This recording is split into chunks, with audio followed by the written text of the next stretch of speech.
ये क्या? कैसे तैयार हुई है? तू भी ना किस फूहड़ को पत्नी बनाकर ले आया है? ये एक कॉर्पोरेट पार्टी है और उसमें शोभा ऐसे जाएगी?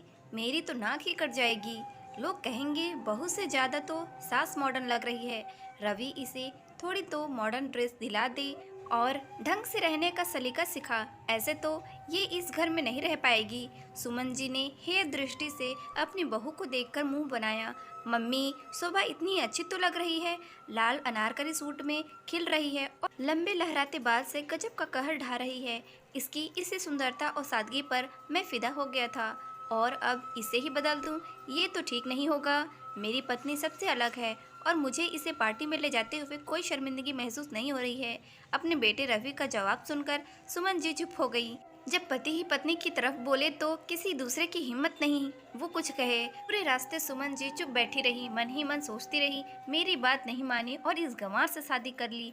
रोहित जी की बेटी स्वीटी से शादी करता तो वो हमारे साथ उठने बैठने लायक तो होती। इसके साथ जाने से तो मुझे शर्म ही आती है। ये तो हमारी नाक ही कटवा देगी। रवि ने तो मेरी बात नहीं मानी, पर अपने छोटे बेटे आरव के लिए मैं स्वीटी जैसी बहू ले आऊंगी।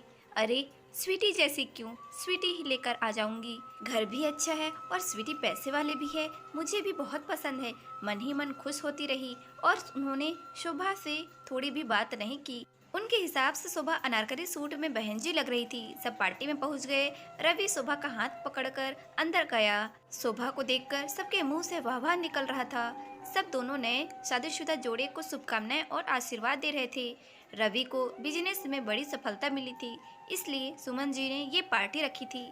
वो खुद महंगा गाउन पहनकर आई थी तो उन्हें अपनी बहू सामान्य सी लग रही थी। जब पार्टी में शोभा के सूट और उसकी तारीफ हो रही थी तो सुमन जी से ये बर्दाश्त नहीं हो रहा था। थोड़ी देर में मॉडर्न कपड़ों में स्वीटी अपने पापा के साथ आ गई तो सुमन जी ने उनसे सहमति ली और आरव के साथ स्वीटी की सगाई की घोषणा कर दी। पूरा हॉल तालियों की गड़गड़ाहट से गूंज उठा। घर आकर आरव ने कहा, मम्मी अचानक स्वीटी से मेरी सगाई क्यों करवा रही हैं?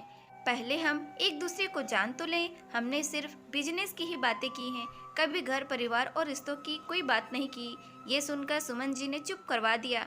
मैं नहीं चाहती कि तू भी रवि की जैसी कोई गवार घर में उठाकर ले आए।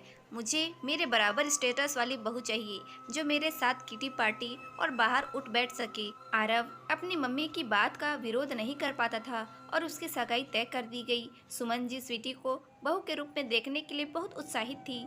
अगली सुबह नाश्ते की टेबल पर सुमन जी चिल्लाकर बोली, ये क्या, तुझे थोड़ी भी अक्ल नहीं है?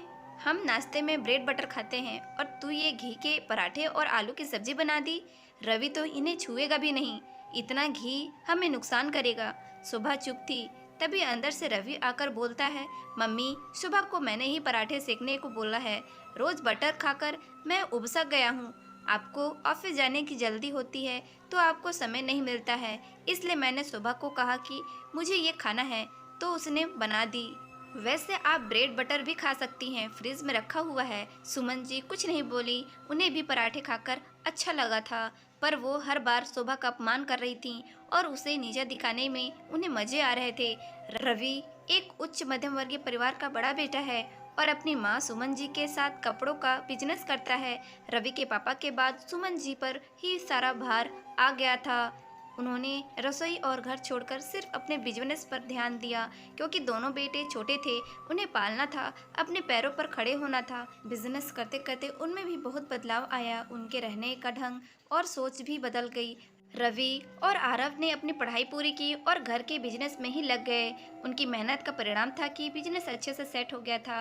अब सुमन जी को रवि की शादी की चिंता हुई। उन्होंने कई जगह लड़कियां देखी पर उन्हें कोई पसंद नहीं आई। बेटी के लिए वो रवि का रिश्ता भेजने वाली थी कि एक सुबह उन्होंने देखा कि रवि मंदिर से आ रहा है। उसके हाथ में सुबह भी गले में माला डाले हुए थी। मम्मी, मैंने अपने बचपन के प्यार से मंदिर में शादी कर ली है। आपको कहता तो आप कभी नहीं मानती। मैंने सोचा शादी करके आऊँगा तो आप मना नहीं कर पाओगी। शोभा जी को बहुत बुरा लगा। वो तो सोचकर बैठी थी कि स्वीटी और रवि की शादी होगी तो उन्हें बिजनेस में फायदा होगा। साथ में स्वीटी इकलौती बेटी भी है तो बहुत सारा दहेज लेकर आएगी और उसकी दौलत भी उन्हें ही मिल जाएगी।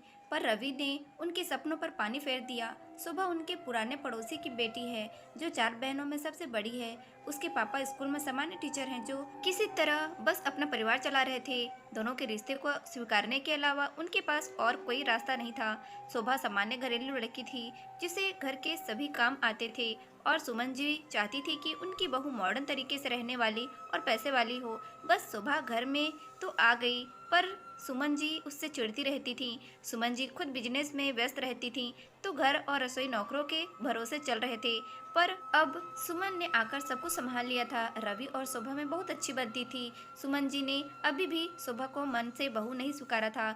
सुमन जी स्वीटी और आरव की शादी की तैयारी बहुत जोर शोर से कर रही थी। आखिर उनकी पसंद की बहू जो घर आ रही थी और साथ में दहेज भी मिलने वाला था। स्वीटी अपने साथ बहुत सा दहेज और महंगी वस्तुएं, कपड़े और गहने लाई थी। सुमन जी ने शादी के बाद अपने ऑफिस में भी पार्टी दी, लेकिन वो स्वीटी की शॉर्ट ड्रेस देखकर हैरान रह गई। स्वीटी, तुम हनीमून पर नहीं जा रही हो? ऑफिस में कई बड़े लोग भी होंगे, ये तुम्हारी शादी की पार्टी है, थोड़ा लंबा ड्रेस पहन लेती।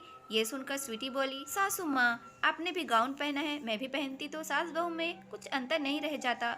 फिर मैं इस ड्रेस में कंफर्टेबल हूँ तो आपको परेशानी क्यों हो रही है? सुमन जी ने चुप रहना बेहतर समझा। अगली सुबह स्वीटी 9 बजे तक भी नहीं उठी और आरव के ऑफिस जाने का समय हो गया था।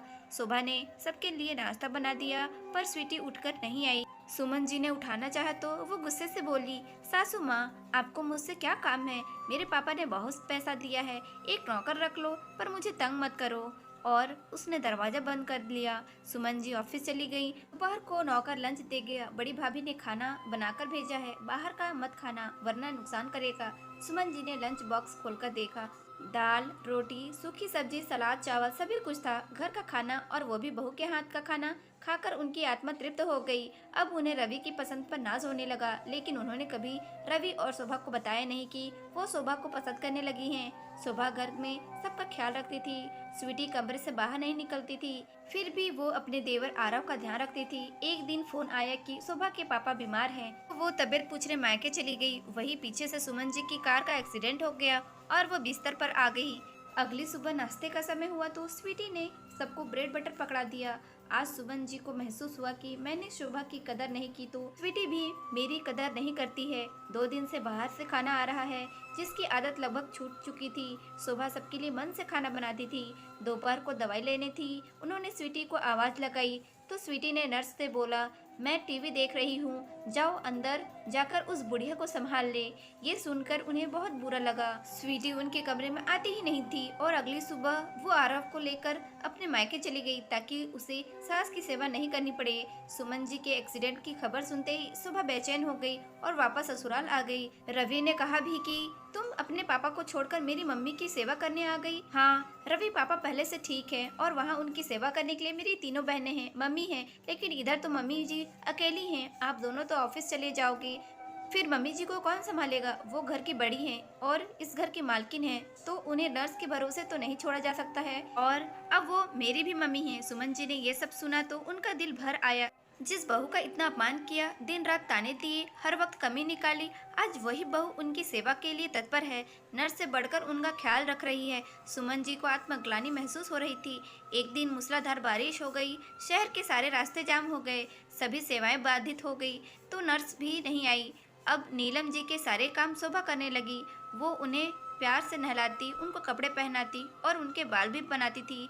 उनको समय पर दवा भी देती थी। एक रात शोभा उनके कमरे में आई और बोली, मम्मी जी, वो नर्स अभी कुछ दिन और नहीं आएगी, बारिश में उसका घर टूट गया है, तब तक मैं आपके कमरे में रहूंगी। लेकिन रवि को बुरा लगेगा, तुम उसे छोड़कर मेरे कमरे में कैसे रह सकती हो?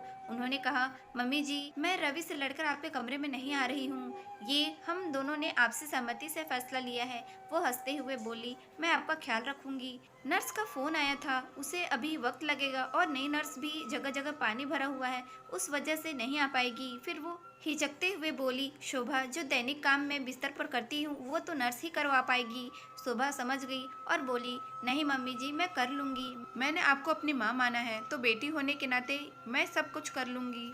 आप तो बस जल्दी से अच्छी हो जाइए, शोभा ने मुस्कुराकर कहा। सुमन जी की आंखें भर आई। बड़ी बहू, मुझे माफ कर दे, मैंने तेरे साथ इतना बुरा किया तेरे मम्मी पापा को बुरा भला कहा, हमेशा दहेज ना लाने का ताना दिया, हमेशा तेरे कपड़ों का मजाक बना, तुझे गवार खाकर तेरा अपमान करती रही और आज तू मेरी इतनी सेवा कर रही है। मेरी अपनी पेट की बेटी होती तो शायद वो भी नहीं करती। मैंने हमेशा दहेज और दिखावे को चाहा था। मैं रवि के लिए स्वीटी को लाना चाहती थी, पर रवि ने तुझे पसंद कर लिया। बस यही बात मुझे अखर रही थी। मैंने स्वीटी को नहीं, उसके पैसे से स्टेटस को चाहा था। आज स्वीटी मुझे इस हाल में छोड़कर आरव को लेकर अपने मायके चली गई है। उसे लग रहा होगा मैं तो बिस्तर पर आ गई हूँ तो अब मेरी सेवा क्यों करे। उसे अपनी आज़ादी, किटी पार्टी और घूमना फिरना जो पसंद है। जब मैं उससे पैसे के कारण जुड़ी थी तो वो मेरे दिल से कैसे जुड़ेगी, मेरे दर्द को क्या समझेगी। मैंने सिर्फ पैसा देखा और रवि ने तेरे गुण देखे, तभी तो तू घर को संभाल लेती है, मुझे संभाल रही है। स्वीटी और तुझ में कितना बड़ा फर्क है।